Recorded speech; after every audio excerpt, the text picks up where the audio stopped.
Բարև ձեզ, այստեղ է հեքիաթ ասած ռադիոն։ Այսօր ձեզ համար կկարդամ Ջանի Ռոդարից հեքիաթներ հեռախոսից մեկ հատված։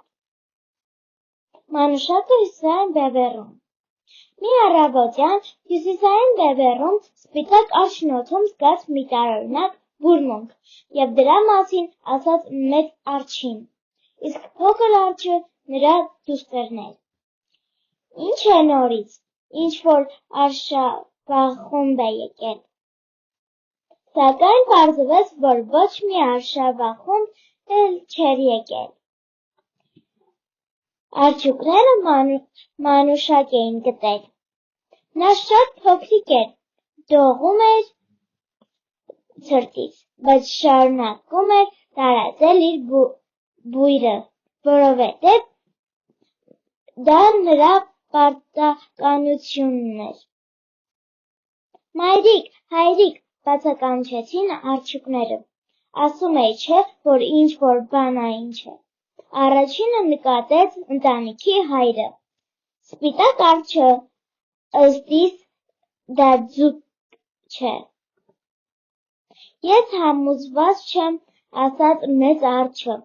բայց դա հաստատ թռչուն չէ։ Դու էլ ես ճիշտ, մի լավ մտածելուց հետո հաստատեց արջը։ Մինչև երեկո հյուսիսային բևեռով մեկ լուր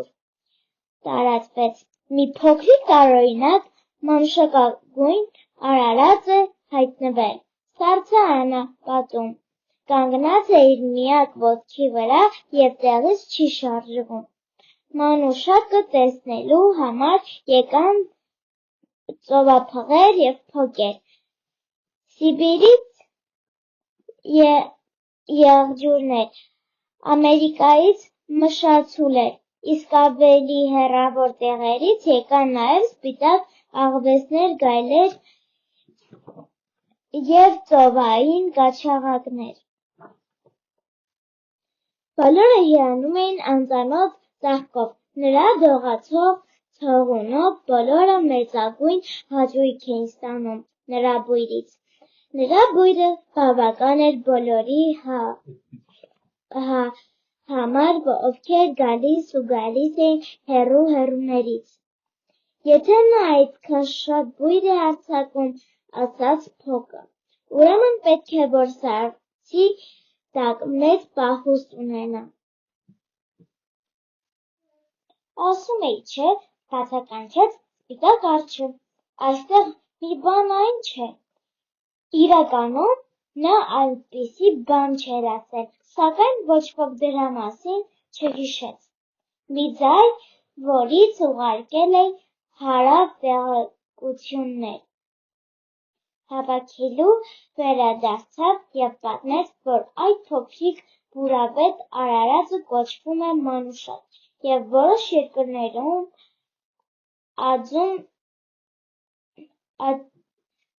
աճում են միլիոնավոր մանուշակներ։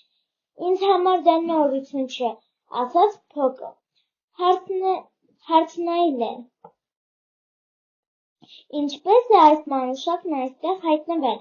ասեմ այն ինչ մտածում եմ, պարզապես չգիտեմ, շփոթված եմ, չեմ հասկանում, ինչ է ուզում ասել, ասաց սպիտակ արջն իր կնոջը։ Նա ասում է, որ շփոթված է, այլ կերպ ասած չգիտի ինչ ձուկ որսալ։ Ահա բացականչեց սպիտակ արջը, ես էլ եմ այդպես կարծում։ Այդ գիշերը ամբողջ հյուսիսային բևեռում սարսափելի դղրդյուն էր լսվում։ Սառույցները դողդողում էին և ապակինկել և այնքան ուժեղ, կարծես որոշել էր մեկ օրում ոչնչացնել կանթավշյա կանաչ մարգագետին։ Նա այնքան տանջվեց, որ ուժասպառ եղավ։ Արևածագին նա թառամեց, գլխիկը կախեց, կորցրեց գույնը, կորցրեց նաև կյանքը։